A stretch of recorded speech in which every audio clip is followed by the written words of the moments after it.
BEd first year second semester. அதில் வந்து பார்த்தீங்கன்னா பள்ளி மேலாண்மையும் நிர்வாகமும் அந்த சப்ஜெக்ட்ல யூனிட் 1 தான் இந்த வார டெஸ்ட் நான் உங்களுக்கு சொல்லியிருந்தேன். சரிங்களா? அந்த யூனிட் 1ல தான் இப்போ உங்களுக்கு கொஸ்டின் வரும். இந்த டெஸ்ட்டை வந்து நம்ம கிளாஸ்ல ஜாயின் எல்லாரும் அந்த டெஸ்ட்டை அட்டன் பண்ணிட்டு அந்த பேப்பரை பிடிஎஃபா கன்வெர்ட் பண்ணி என்னுடைய வாட்ஸ்அப் நம்பருக்கு நீங்க சென்ட் பண்ணிருங்க. அதே மாதிரி இந்த டெஸ்ட்ல 1 மார்க் கொஸ்டின் வந்து 5 கொஸ்டின் கொடுத்துருப்பேன். நீங்க ஆன்சர் மட்டும் அதை எழுதுங்க. நம்ம கிளாஸ்ல ஜாயின் பண்ண எல்லாத்துக்கும் அந்த 5 1 மார்க் கொஸ்டினுக்கான ஆன்சர் நான் அனுப்பிச்சிருவேன். அதுக்கப்புறம் நீங்க செக் பண்ணிக்கலாம். சரிங்களா? அதே மாதிரி இந்த கொஸ்டின் உங்களுக்கு அனுப்புறதுக்கு முன்னாடி நம்மளுடைய இந்த B Ed first year second semester கிளாஸ்ல புதுசா ஜாயின் பண்றதுக்கு நிறைய பேர் கால் பண்றீங்க. நீங்க எப்படி ஜாயின் பண்ணணும்னா என்னுடைய மொபைல் நம்பர் 9159084262 இந்த நம்பருக்கு நீங்க கால் பண்ணுங்க. நம்முடைய கிளாஸ்ல நீங்க எப்படி ஜாயின் பண்ணலாம் சொல்லி உங்களுக்கு டீடைலா சொல்லிடுவேன். அதே மாதிரி புதுசா ஜாயின் பண்ணவங்களுக்கும் நான் இது வரைக்கும் நடந்த அந்த பழைய கிளாஸ் நோட்ஸ் எல்லாமே நான் அனுப்பிச்சு வச்சிருவேன். சரிங்களா? அதே மாதிரி அடுத்த வாரம் சண்டே வந்து என்ன சப்ஜெக்ட் உங்களுக்கு டெஸ்ட்னு பார்த்தீங்கன்னா கற்றலுக்காக மதிப்பிடுதல். அதுல வந்து யூனிட் 2 தான் அடுத்த வாரம் சண்டே டெஸ்ட். ஆக்சுவலா இந்த சப்ஜெக்ட்ல யூனிட் 1 வந்து போன வாரம் டெஸ்ட் வச்சிட்டேன். ஸோ அடுத்த வாரம் வந்து இந்த சப்ஜெக்ட்ல யூனிட் 2 தான் உங்களுக்கு டெஸ்ட். ஆக்சுவலாக முக்கியமான படம் வந்து இந்த கற்றலுக்கான மதிப்பிடுதல்லாம். ஸோ அதில் வந்து நீங்கள் 3 யூனிட்டை ஃபுல்லாக கம்ப்ளீட் பண்ணுறீங்கன்னா நம்ம அந்த சப்ஜெக்ட் வந்து பயப்பட தேவையில்லை. சரிங்களா? ஸோ அடுத்த வாரம் சண்டே வந்து கற்றலுக்கான மதிப்பிடுதல் அந்த சப்ஜெக்ட் வந்து யூனிட் 2 தான் டெஸ்ட். சரிங்களா? ஓகே, இப்போ நம்ம கொஸ்டின் பார்ப்போம்.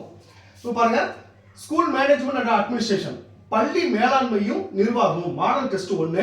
டோட்டல் மார்க் வந்து 35 மார்க். டைம் வந்து 1.5 மணி நேரம். நல்லா கவனிச்சுங்க.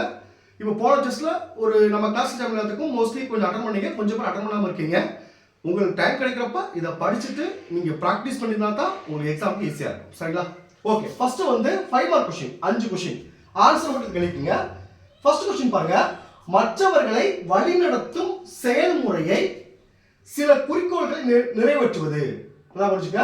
மற்றவர்களை வழிநடத்தும் செயல்முறை சில குறிக்கோள்களை நிறைவேற்றுவது. மற்றவர்களை வந்து வழிநடத்துவது சில குறிக்கோள்கள் நிறைவேற்றுவது வந்து என்ன அப்படின்னு சொல்லி கேட்டிருக்காங்க. அது ஆப்ஷன் ஏ பாருங்க, மேலாண்மை. ஆப்ஷன் பி வந்து தலைமை பண்பு. ஆப்ஷன் சி வந்து தொடர்பு. ஆப்ஷன் டி வந்து எதுவும் இல்லை. சரிங்களா? இதுக்கு ஆன்சர் மட்டும் எழுதிக்கங்க. செகண்ட் கொஸ்டின் பாருங்க, கல்வி நிர்வாகத்தின் வகைகள் எத்தனை? கல்வி நிர்வாகத்தின் வகைகள் எத்தனை? ஆப்ஷன் வந்து 2 டைப்ஸ் இருக்கு. ஆப்ஷன் பி வந்து 5 டைப்ஸ் இருக்கு. ஆப்ஷன் சி வந்து 3 டைப்ஸ் கொடுத்துருக்காங்க. Option D 4 types. இதுக்கான ஆன்சர் மட்டும் எழுதிக்கங்க. சரிங்களா? அடுத்து தேர்ட் 1 மார்க் கொஸ்டின் பாருங்க, பயனுள்ள கட்டுப்பாடுக்கு தேவை. பயனுள்ள கட்டுப்பாடுக்கு என்ன தேவை அப்படின்னு இருக்காங்க. ஆப்ஷன் ஏ பாருங்க, நெகிழ்வுத்தன்மை. ஆப்ஷன் பி ஊக்கம். ஆப்ஷன் சி பணியாளர்கள்.